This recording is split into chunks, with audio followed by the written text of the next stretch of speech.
일단 혹시 그 지난주에 결석을 하셔가지고 못 오신 분들이 많았었어요. 두 명 두고 우리가 지난주에 수업을 했거든요. 보셨어요 혹시 영상? 못 봤죠? 이번 주에 보셨어요? 어휴 봤어요. 자, 다행입니다.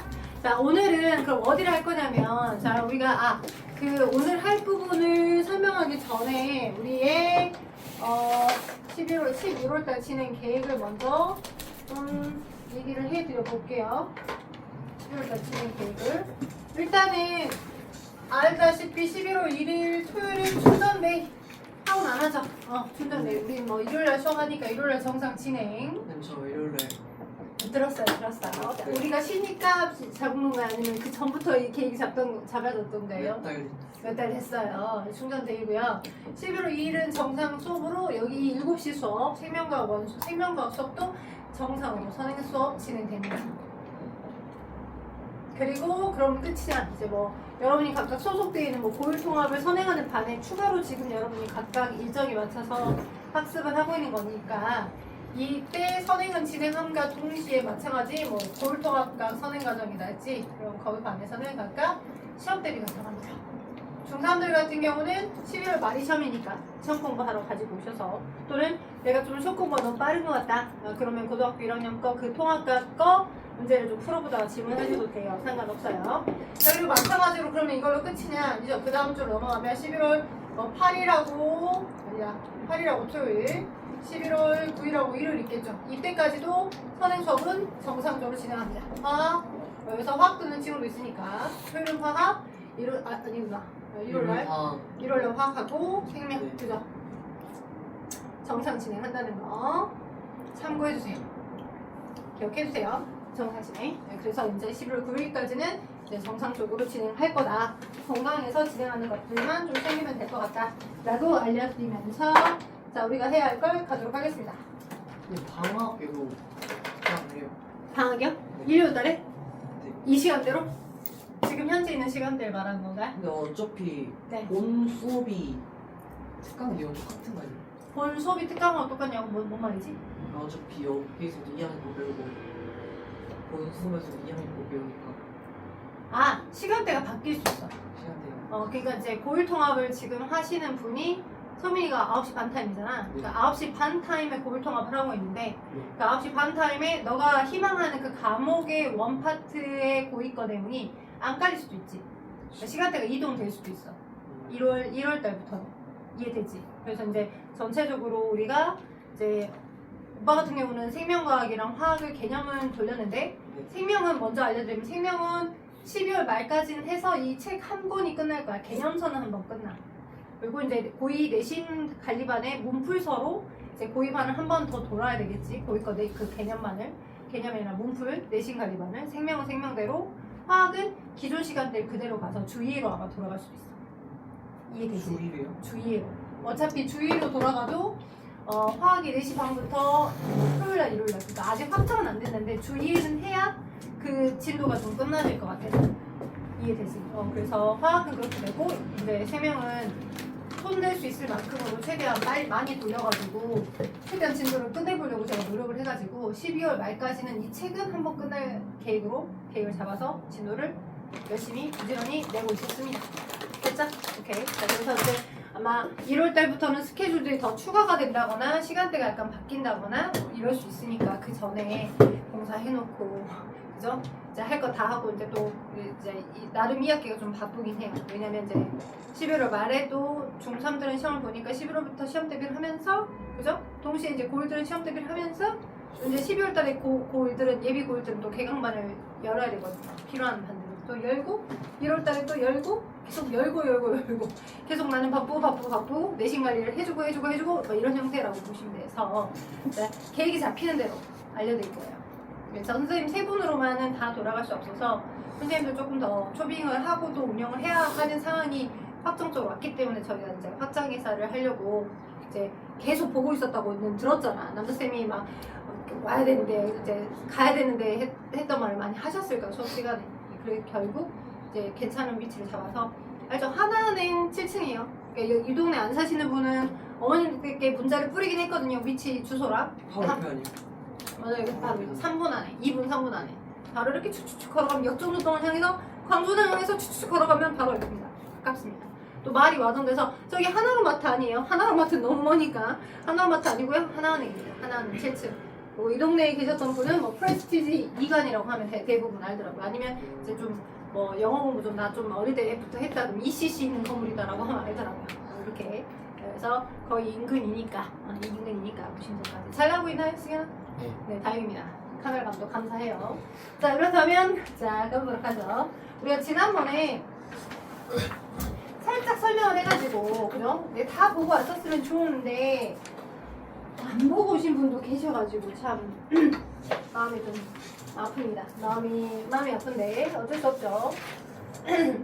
우리가 지금 페이지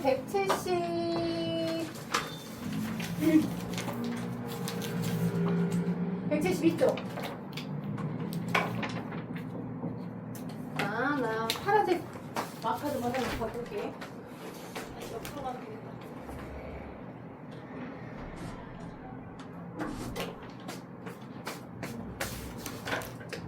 금방 와봤죠? 슉슉슉. 172쪽을 보시면 개통수에서 나옵니다. 개통수. 자, 일단 이 개통수에 대한 개념을 지난번에 이제 생명의 이제 유격, 5개, 그죠? 삼역 6개에 대한 설명을 하면서 지금 현재 삼역 분류 체계로 되어 있다라고 하는 걸 지난번 영상에는 담겨져 있습니다. 보셔야 되고요. 삼역 체계를. 자, 삼역 체계라고 하는 개념을 배우셔야 되고, 그리고 이제 개통과 개통수에 대한 개념을 좀 잡아드릴까라고 해요. 그럼 개통과 개통수의 개념을 인지를 하시려면 오늘은 식물의 분류랑 동물의 분류까지 갈 수 있으면 좀 설명을 할 거야. 이 다음까지를. 자, 그럼 뭐냐면, 자, 일단 생물을 분류를 합니다. 자, 분류. 우리가 여러 어떤 물건들이, 비유를 하자면 여러 물건들이 있을 때 어떤 목적을 가지고, 기준을 가지고 나눠서 나눠 놓는 거죠. 얘는 얘대로, 얘는 얘대로. 그죠? 그래서 나름 분류의 목적이 있어요. 생물을 이렇게 관찰하는 걸 통해서 분류를 할 때 크게는 인위 분류랑 자연 분류로 나눠볼 수 있어. 그죠? 인위 분류는 인간이 그 생물을 사용하면서 얘를 이용해서 식용으로 쓸 수 있는지 또는 약용으로 쓸 수 있는지 어떤 인간의 편의적인 걸 이용해서 분류를 해본 거야. 자, 인간의 어떤 편의적인 부분을 편의성을 기준으로 또는 그 생물이 어떤 환경에 살고 있는지를 기준으로 나눠본 게 인위분류야. 인위분류. 오케이? 근데 이제 생물의 실질적인 분류는 생물을 관찰을 해서 그 생물이 가지는 고유한 생물학적 특성. 예를 들어서 이 동물인데 이 동물이 얘가 뼈가 있는지 척추가 있는지 또는 척추가 없는 거미나 아니면 이런 지네나 이런 형태의 동물이 있는지 그 생물이 가지는 실제 생물학적인 특성으로 생물이 가진 고유한 생물적 특성으로 분류를 한 거죠. 특성으로 기준으로 나는 분류를 함. 그게 자연 분류가 되겠죠. 그러니까 실질적인 분류는 자연 분류가 맞겠죠. 실질적으로 우리가 분류를 해보는 목적들은 자연 분류가 맞을 거예요. 자연적으로 분류. 그지? 그래서 그러면 생물 분류를 해서 뭐 때문에 생물을 이렇게 나눠서 분류를 하려고 하는 거냐, 분류 기준을 잡아서 나눠서 하려고 하는 거냐. 당연히 진화적인 거리 관계를 파악하려고. 내가 어떤 생물과 어떤 종과 가장 진화적으로 좀 가까운지 아니면 진화적으로 제일 거리가 먼 건지 어떤 순서대로 진화를 해왔는지 진화적 거리 관계를 파악하기 위해서 이렇게 분류를 해보겠죠. 생물 분류의 목적이나 생물을 분류하는 목적. 진화적 거리 관계. 진화적 거리 관계라는 이 키워드를 다른 말로 유연 관계라고도 표현한다는 걸 기억하시면 좋을 것 같아요. 진화적 유연 관계. 파악하기 위한 기준으로 이제 우리가 생물이 가지는 고유한 특성을 가지고 나눠보는 겁니다. 책에는 안 나와 있어요. 그러니까 좀 적어주면 좋을 것 같아요. 생물의 분류, 목적, 진화적 거리 관계를 파악하기 위해서. 진화적 거리 관계를 다른 말로 유연 관계라고 해요. 그러면 자연 분류는 인간이 사용을 별로 안 해요. 인간의 어떤 목적, 인간의 어떤 편의적인 걸 가지고 얘를 분류한 형태는 아니야. 그 생물이 가진 고유한 해부학적 특성, 뭐 뼈가 있는지 없는지, 다리는 몇 개인지, 뭐 더듬이는 있는지 없는지, 더듬이 모습이 어떻게 됐는지, 걔네들의 실제적인 생물적 특성을 가지고서만 나눈 게 이제 자연 분류가 되는 거고, 그 아이가 어떤 곳에 살고 있는지, 뭐 들에 사는지, 아니면 물속에 사는지, 어떤 관찰을 했었을 때 그 아이의 어떤 환경, 살고 있는 환경, 아니면 얘를 먹었을 때 약이 되는지 안 되는지, 약용, 아니면 식용이 가능한지 불가능한지, 이런 어떤 인간의 편의와 목적을 가지고 나누는 게 인이분류. 편의와 목적을 가지고 나누는 게 인간의 어떤 편의와 목적. 자, 그래서 이렇게로 나눠볼 수 있을 때, 자, 우리가 그래서 4번 같은 경우는 가끔 개통수를 그려보거나 개통수를 파악을 해봐라 라고 물어보는 경우도 있기 때문에 개통수 개념을 좀 설명을 드리는 게 좋을 것 같아서 개통수. 생물의 계통을 나무 형태, 트리 형태로 표현한다. 나무 형태로 생물의 계통을 나무 형태로 표현한 거. 맨 아래쪽에 해당하는 뿌리 부분과 가까운 기둥에 해당하는 맨 아래쪽 바탕이 가장 여러 생물들의 다 공통으로 걸쳐져 있는 부분이라고 생각하시면 돼. 오케이? 그러면서 얘가 이렇게 분리가 되어 나가는데 오늘 자, 이게 지금 분기점 되어 있고 아래 지금 자료 픽해서 나와 있죠. 자료 픽. 거기에 해당하는 예시를 들어서 설명을 할 건데 남부기린이나 멧돼지나 코요테나 표범이나 호랑이라고 하는 게 실제 우리 주변에 존재하지는 않기 때문에 여러분이 익숙하진 않을 수 있어. 근데 거기 표 오른쪽에 분류 형질하면서 1번, 2번, 3번, 4번, 5번, 6번, 7번, 8번 이렇게 나와 있잖아요. 그죠? 그 표에 해당하는 특징도 같이 감안하면서 한번 설명을 들으면 좀 좋아. 예를 들자면 어떤 형태냐면 자, 지금 남부기린, 멧돼지, 코요테, 표범, 호랑이가 모두 다 척추를 가지고 있는 공통의 척추 동물입니다. 그죠? 얘네들이 절지동물에 해당하는 검이나, 그지? 개미나 이런 애들처럼 뼈가 없는 건 아니잖아요. 그죠? 그래서 공통적으로 다 척삭 동물문에 속해요. 오케이? 지난번에 설명했던 것처럼 분류를 나누는 가장 최소 단위. 생물 분류의 최소 단위가 종이죠. 그죠? 종. 생식이 가능한 최소한의 종.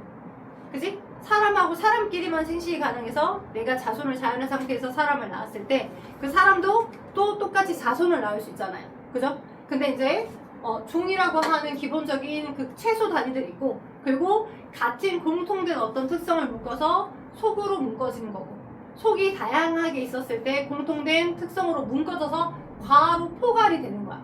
그래서 종속, 과목, 방문계로 이렇게 나뉘어질 때 우리는 동물계에 속하며 그죠? 사람들은 척삭동물문, 척추가 있는 척삭동물문에 속해. 오케이? 그러면서 이제 젖을 먹여서 키울 수 있으면 포유강에 속하고 영장목, 그죠? 그래서 사람과 사람 속, 사람 종에 속해. 이해되죠? 오케이? 자, 그런 식으로 더 디테일하게 여러 종이 그 종들이 가지는 또 공통성으로 하나의 공통된 속으로 묶어진다라고 보시면 돼요. 오케이? 그럴 때 이렇게 나와 있는 그 흐름에서 자, 제가 이렇게 설명을 한번 해볼게요. 일단 처음에 5개에 해당하는 하나, 둘, 셋, 넷, 5개에 해당하는 얘네도 있었어. 근데 어떤 그 큰 특성들 중에서 하나의 어떤 얘가 있냐 없냐라고 하는 특성을 가진 채로 크게 분지가 되는 거야. 공통의 조상에서 달라져서 이런 특징적인 점이 있는데 예를 들어서 이 특징을 가진 것들이 있는 아이와 관찰해봤더니 이 특징이 없는 거야.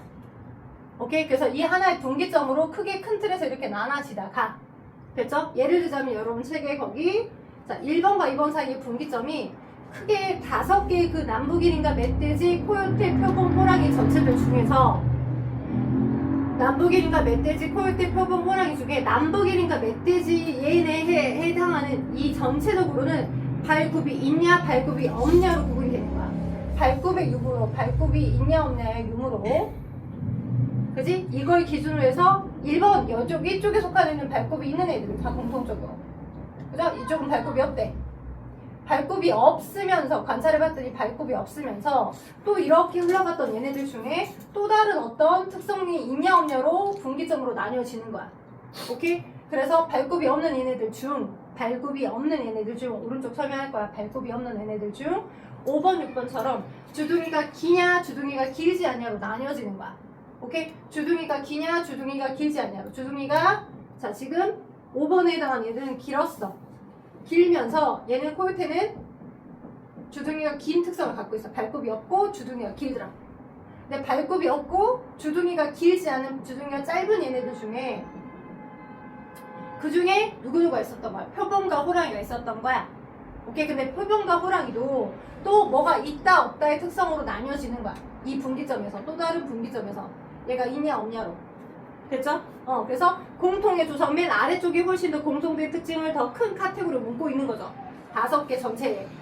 그래서 공통의 척추가 있다. 그 중에서 발굽이 있냐 없냐. 발굽이 없으면서 주둥이가 기냐 짧냐로 나뉘어지고 분기점에서 각각에서. 그 다음 또 다른 분기점에서 얘가 자, 줄무늬가 있냐 없냐. 검은색 줄무늬가 있냐 검은색 전무늬가 있냐로 나뉘어지는 거라고. 돼요? 그러면 이제 표범이 있고 호랑이가 있을 때 우리가 호랑이 하면 대표적으로 줄무늬를 갖고 있죠. 그죠? 근데 전무늬를 가지고 있는 형태는 표범입니다. 표범 그림 찾아보면 전박이 전무늬가 있어요. 근데 줄무늬는 호랑이만 있어요. 그래서 이 차이점으로 그지? 검은색 전무늬냐 그지? 줄무늬냐로 나뉘어지겠지. 얘는 호랑이고 얘는 표범이고. 돼요? 그러면 자 어떠한 걸로 보면 개통수로 파악을 이렇게 이쪽으로 파악을 했었을 때 호랑이랑 진화적으로 가장 가까운 위치에 있는 것이 나머지 공통성을 다 발굽이 없어요 라고 하는 공통점을 3개가 다 가지고 있다가 그죠? 그러다가 주둥이가 짧다라고 하는 공통점까지도 같이 가지고 있었었는데 줄무늬가 있냐 전무늬가 있냐 이 차이로 마지막에 나눠진 거잖아. 이 2개는 호랑이랑 누구의 차이는? 표범은. 그죠? 이 호랑이와 표범은 이 전무늬가 있냐 줄무늬가 있냐 얘네들만 차이가 있는 것 뿐이지 주둥이가 둘 다 작고요. 그죠? 발굽이 없고요. 마지막에서 진화적으로 분류가 된 거지. 그래서 얘 호랑이와 진화적으로 거리관계가 제일 가까운 건 표범인 거예요. 오히려 호랑이랑 저기 멀리 떨어져 있는 제일 처음부터 분지가 됐던 발굽이 있냐 없냐로 분지가 됐던 이쪽에 있던 또 발굽이 있으면서 남부기린과 멧돼지들로 나눠지는 이쪽의 분기점은 또 어떤 둘 다 발굽이 있는데 남부기린과 멧돼지 둘 다 발굽이 있는데 자 3번과 4번의 특징은 되새김질을 하면서 새로 얘네들 먹잇감을 다시 되새김질하면서 먹을 수 있냐 그렇지 못하냐로 나눠지는 거죠. 되새김질을 할 수 있는 애들이 있고 그렇지 못한 애들이 있는데 기린은 되새김질을 한대. 되새김질. 오케이? 얘는 한대. 근데 얘는 되새김질을 하지 않는데. 누구는? 멧돼지는. 그죠? 그래서 누구누구랑 비교를 하게 되면 자 가장 얘와 거리가 멀리 떨어져 있는 남부기린은 진화적으로 거리 관계가 가장 아주 원초적인 여기에서부터 먼저 분지가 돼서 떨어져 나가버렸기 때문에 진화적으로 거리가 제일 먼 거고 공통성을 갖고 간 표범이 호랑이랑 제일 진화적으로 거리가 가깝겠죠. 요걸 볼 수 있는 형태로 그림을 나타낸 게 이런 게 개통수라고 해요. 지금 이렇게 그려진 게 트리로 표현한 게 개통수예요. 분기점에서 있냐 없냐 특징이 서로 다른 차이점으로 나뉘어지는 거죠.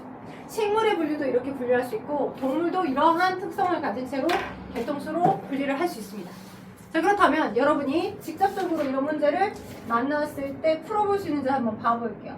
177쪽 한번 봐봐. 자 8번하고 9번하고 그리고 8번과 9번 8번을 먼저 풀어.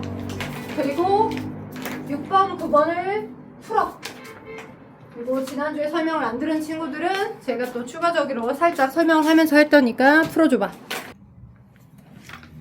8번까지는 좀 쉽겠는데 9번하고 6번부터는 개념이 지난주 거 수업을 안 들으신 분은 판단이 좀 어려울 것 같아요. 그쵸? 그래서 도와드려 볼게요. 도움이 필요하면. 슬퍼하지 말아요.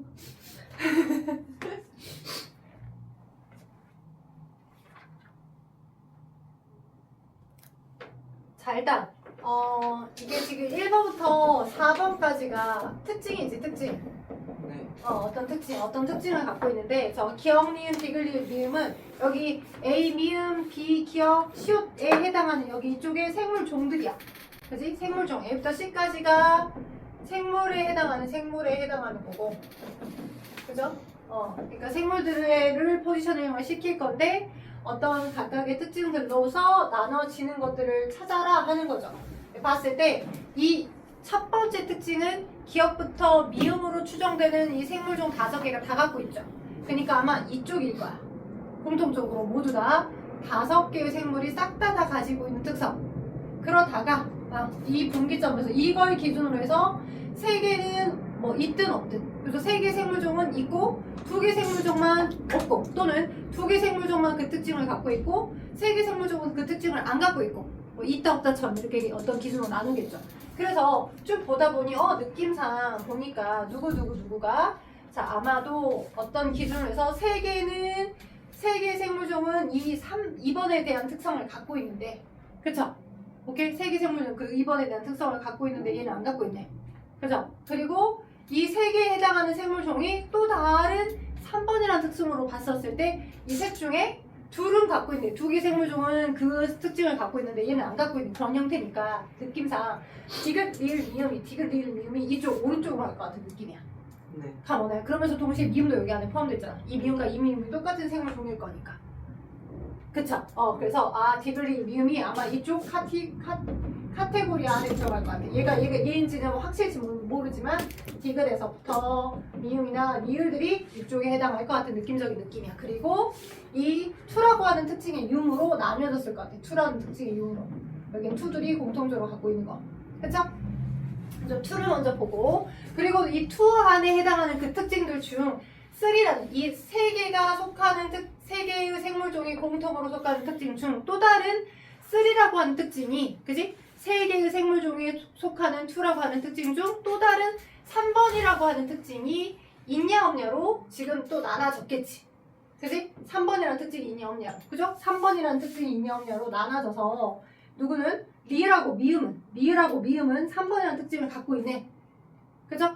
3번이라는 특징을 갖고 있네. 그러면 3번이라는 특징의 유무로 리을, 미음은 3번이라는 특징을 가지고 있으면서 3번이라는 특징을, 그죠? 근데 얘는 3번이라는 특징을 안 갖고 있잖아. 그지? 3번이라는 특징을 안 갖고 있다고. 3번이라는 특징을 안 갖고 있어. 얘는 안 갖고 있고 3번이라는 특징을 공통으로 가지고 있어야 돼. 그래서 뿅 들어갈 거야. 얘를 이렇게 나타낼 수도 있지만 뭐 이런 식으로 나무처럼 이렇게 나타낼 수 있어. 이런 식으로 나무처럼 유연하게 더 나타낼 수도 있다고.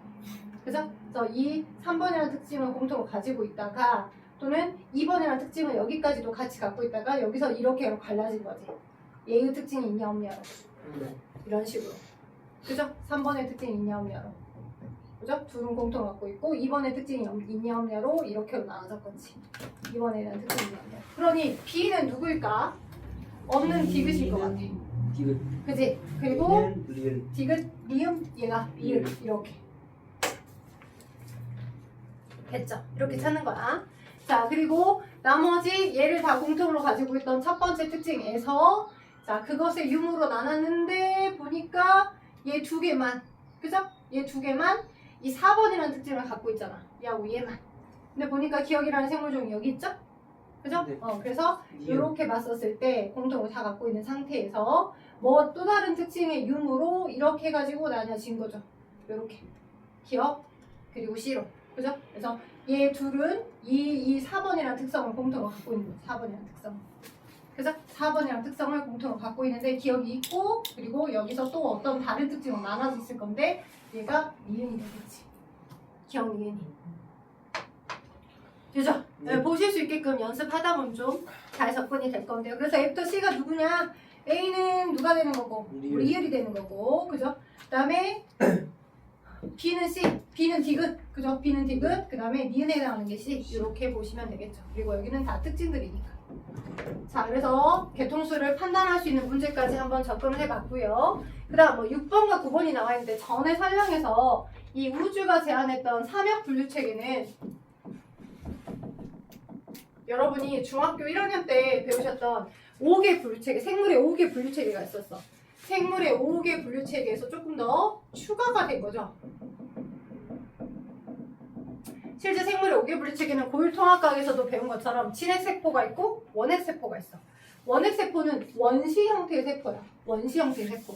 원시 형태의 세포라고 하는 건 세포가 이렇게 있어. 인지질 이중충에 되어 있는 인지질 이중충에 쌓여 있고, 그다음에 막단백질을 콩콩콩 가지고 있는 세포 막성분이 이렇게 있으면, 오케이, 막단백질 있고 이런 세포막이 있어. 근데 세포막뿐만 아니라 세포 벽성분을 가지고 있는데 펩티도글리칸이라는 탄수화물하고 단백질 일부들로 되어 있는 세포 벽성분을 가지고 있으며 자신의 유전물질이 세포 질에 그냥 펼쳐져 있는 환영으로 존재하고 있는 그런 형태들을 우리는 원핵세포들이다, 세균들이다 라고 표현한다고요. 여러분이 중학교 때 배웠던 생물의 5개 분류체계 중 얘네들을 우린 뭐라고 하냐? 원핵생물계로 배웠어. 원핵생물계. 원핵생물계. 그러다가 이게 다 원핵세포로 되어 있는 거야. 지금 형태가 이런 게 원핵세포야. 원핵세포 어땠다고? 핵막 있다고 없다고? 핵막 없다고. 핵 있다고 없다고? 핵 없다고.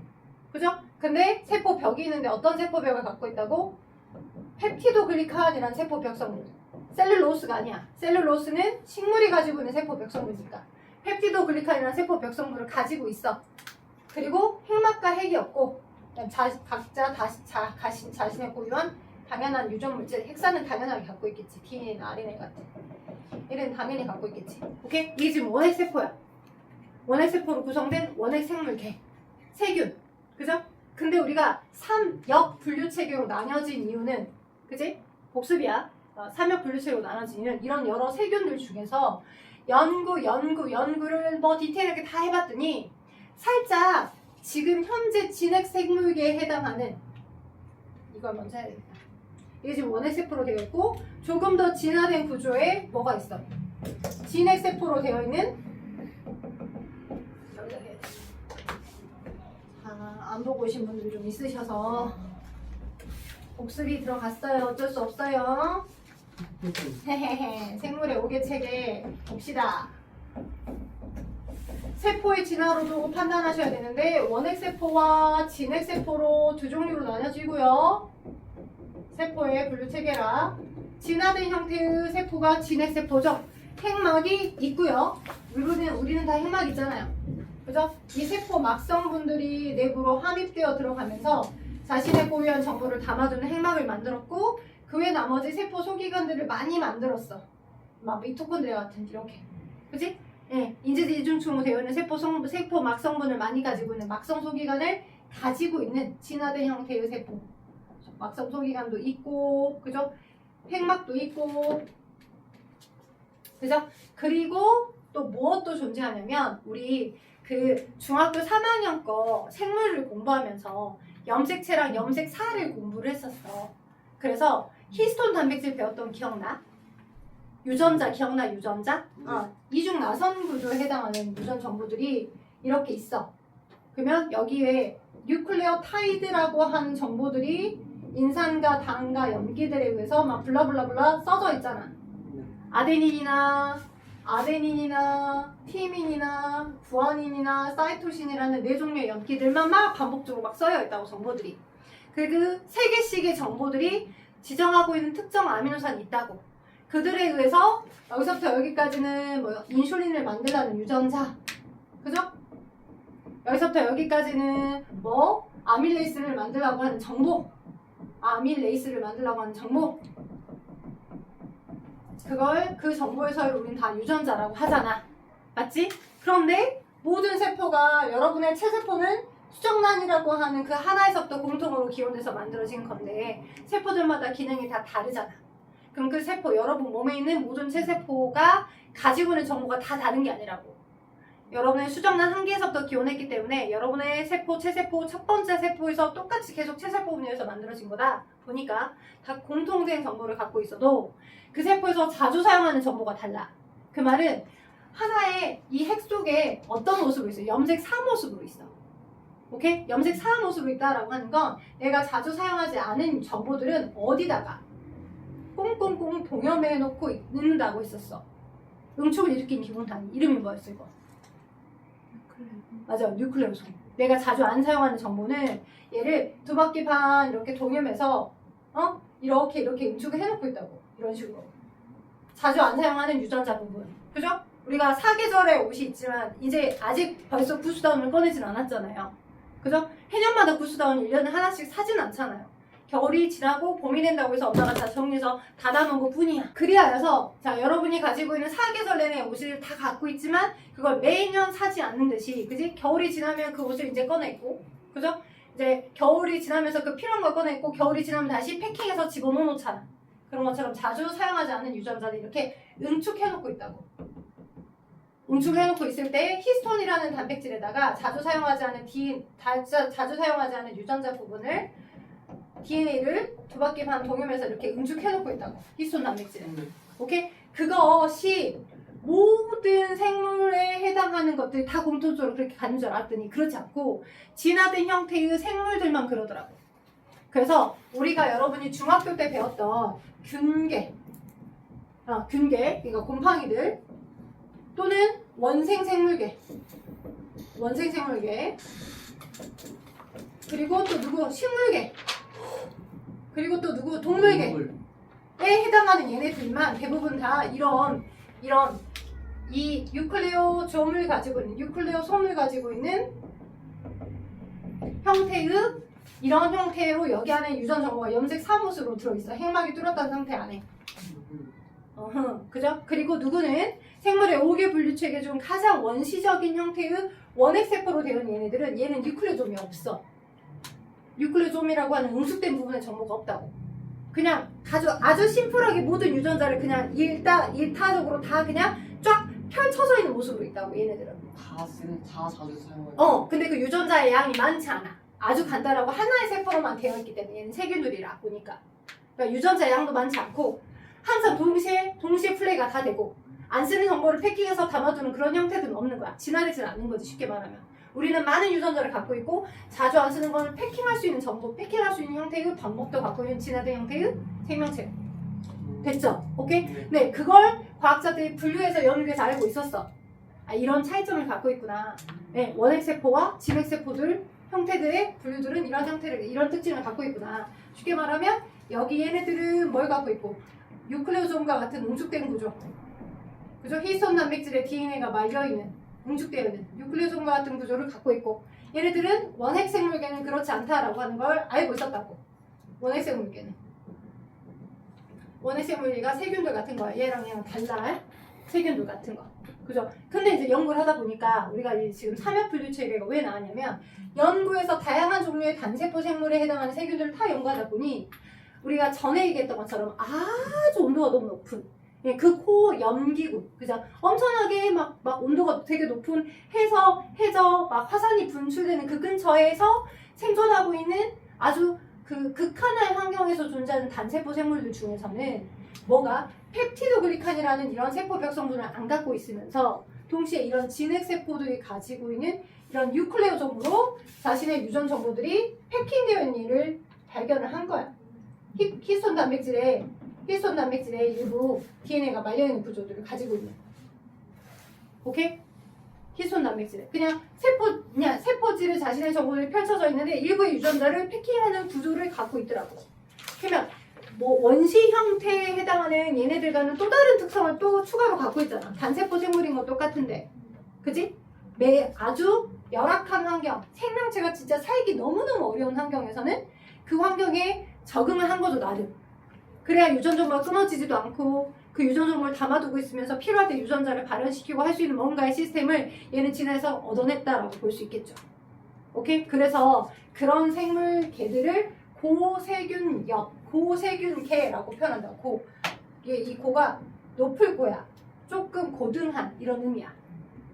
네, 고세균계. 그래서 지금 예전에는 이렇게 하나, 둘, 셋, 넷, 5개로 분류했던 체계에서 다양한 원핵 생물계를 연구하다 보니 여기 얘가 분지가 된 거야. 지울게. 지워도 되지? 지울게. 지워서 아까 그 개통 수처럼 표현을 하게 되면 원핵 생물계가 이런 식으로 이렇게 돼서 이렇게 그래서 그리고 이런 식으로 된 거야. 돼요? 일단 어떤 세포로 이루어졌어요 라고 하는 건 공통적으로 똑같은데 얘네들은 뭐를 그냥 단세포 생물의 펩티도 글리칸을 가지고 있는 구조고 돼요? 그리고 여기 이 똑같은 세균 세포 구조 단세포 생물에 해당하는 원핵세포로 되어 있는 건 공통성으로 갖고 있는데 그지? 근데 공통성을 갖고 있지만 여기서 나뉘어진 건 얘네들은 어떤 특성을 갖고 있냐면 히스톤 단백질을 가지고 있는 거야. 히스톤 단백질을 가지고 있고 유클리오점 아까 응축을 시키는 유클리오점들을 가지고 있는 거지. 염색사와 같은. 그죠? 오케이. 그래서 얘네들을 우리는 고세균역. 근데 셋째가 들어가면 헷갈리니까 세를 지우고 고균역이라고 표현하는 거야. 이렇게 붙여서. 오케이? 그리고 그냥 단세포 생물인데 완전히 우리가 심플하게 알고 있는 원핵세포처럼 펩티도 글리칸이라는 세포벽을 가지고 있는 특성으로 가지고 있는 얘네들이 가장 아주 오래전 진화되기 전 진화의 가장 시초 단계인 뭐야? 세균역인 거지. 얘네들이 여러분이 중학교 때 배웠던 그냥 일반적인 원핵생물 개인 거야. 오케이? 그러면서 고균역에서 또 이렇게 분리된 이런 공통성을 가지고 있는데 조금 더 많이 진화된 형태들로 또 여기 안에 이쪽 안에 스스로 양분을 합성할 수 없는 균계, 스스로 양분을 합성할 수 있는 거, 식물계, 그죠? 그다음 이전에 더 먼저 떨어져는 미안해 균계보다 더 많이 먼저 떨어져가는 원생생물계, 균계, 식물계, 동물계 이렇게 나눠진 거야. 됐죠? 네. 이런 식으로. 그리고 얘네들을 다 합쳐서 우리 뭐라 해? 요렇게를 다 합쳐서 진핵생물역이라고 표현하는 거지. 고균역, 세균역, 고균역, 진핵생물역 이렇게. 돼요? 네. 오케이. 자, 그래서 세균역하고 고균역의 차이는 이 세균역은 그냥 세포벽의 제일 바깥에 가장 원시 형태의 세포벽 성분 펩티도글리칸이 있다야. 펩티도글리칸이 있다야. 근데 얘네는 고균역은 펩티도글리칸이 없어.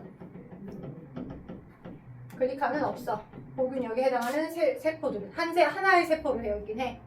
그리고 마찬가지로 너 또한 원핵세포야. 원핵세포라는 공통성을 다 똑같이 갖고 있다고. 원핵세포라는 공통성. 그죠? 오케이? 그리고 얘의 공통성은 히스톤 단백질이 있냐 없냐. 얘네들의 공통성은 고균역하고 이 진핵생물역의 공통성은 히스톤 단백질을 갖고 있냐 없냐. 그리고 나름 각각의 특성들로 또 분지가 돼서 나눠졌겠지. 됐죠? 자, 그럼 그걸 바탕으로 해서 6번하고 9번을 완성 한번 해보면 답 한번 같이 풀어볼게. 6번. 자, 그럼 산염분류 체계에서 다합터단에 속하는 생물의 특징이 이렇게 있다. 가는 고균역, 세균역, 진핵생물역을 순서 없이 나타낸 거다. 기억하기는 동그라미와 X를 순서 없이 나타낸 거다. 자, 핵막이 하나가 둘 다 없대요. 근데 다만 핵막을 갖고 있대요. 핵막이 있어요. 진핵생물역. 그렇지, 진핵생물역이죠. 다만 진핵생물역. 자, 가하나가 세균역 또는 고균역 둘 중에 하나일 거야. 근데 펩티도글리칸이 포함된 세포벽을 갖고 있대. 가는. 세균역. 거기다 다는 그냥 없겠지. 일단 세포벽이 없을 거니까. 그래서 가가 뭐가 되는 거고 세균역이 되는 거고 나가 지금 DNA와 결합한 히스톤 단백질이 다는 있는데 그죠? 나는 물음표예요. 근데 그 물음표를 우리는 알 수 있을 것 같아. 그죠? 있어요 없어요? 있어요. 일부의 고균역에 해당하는 세포들은 일부에 해당하는 세포들 같은 경우 고균역에 포함된 일부의 세포들은 갖고 있어요. 일부는. 그래서 삼각형. 그리고 가는 DNA와 결합한 히스톤 단백질 즉 니은에 들어간 건 뭐야? X야. 없다. X다라고요. 세균역에 해당한 애는 DNA와 결합한 히스톤 단백질 즉 응축되는 그런 형태의 구조는 없다고요. 세균역에 해당하는 애들은. 이 물음표가 네. 뭐라고요? 물음표가 삼각형. 왜냐면 고균역에 해당하는 모든 세포들, 모든 그 단세포 생물들이 다 히스톤 단백질과 뉴클레오점을 다 갖고 있는 건 아니고 메타인 생성균, 극호혈균 여러 가지 열악한 환경에서 존재하는 얘네들 몇 개들은 있는 애도 있고 없는 애들도 있고 그러더라고. 근데 아예 없는 애들은 다 이런 특성을 갖고 있겠지만 있는 애들이 거의 대부분 있고 공통적으로 히스톤 단백질과 뉴클레오점을 약간 갖고 있는 애들이 많아서 삼각형. 100% 모든 고균역에 해당하는 생물들이 다 갖고 있는 건 아니고, 그죠? 네. 그래서 이런 일부의 그 진화된 형태의 중간 단계 형태의 특성을 갖더라. 그래서 기억은 5가 되겠죠? 니은은 X가 될 거죠? 네. 맞죠? 사람은 다에 속한다. 맞죠? 동물계에 속하니까. 맞죠? 자, 그리고 DNA와 결합한 히스톤 단백질 아래쪽에 봤을 때 다의 유형관계보다 나와 다의 유형관계가 더 가깝다. 맞아요, 틀려요? 디귿 맞을까 틀릴까? 틀리다. 틀리다? 네. 얘보다 얘가 더 가깝냐? 아니요, 얘네가 더 빠르. 이렇게는 당연히 뭐죠? 네. 이렇게랑 이렇게를 비했을 때 똑같이 세 균에서 나왔기 때문에 이 두 개가 비슷해 보이지만 진화된 형태의 염색체 구조, 염색사 구조를 갖고 있잖아. 둘의 네. 어느 일부는 얘네들을 갖고 있기 때문에 아, 이 두 개가 네. 더 가까워요. 이 네. 두 개가. 그래서 그 두 개가 가깝기 때문에 디귿도 맞는 말. 네. 됐죠? 만말이에요, 만말. 자, 9번 여러분이 수술 한번 해보시고, 자, 지금 7시 59분이거든요. 한 5분만 쉬었다가 저 18강 해야 할 것 같아요. 18강 할 거니까 10반 치고 5분 쉬었다 합시다.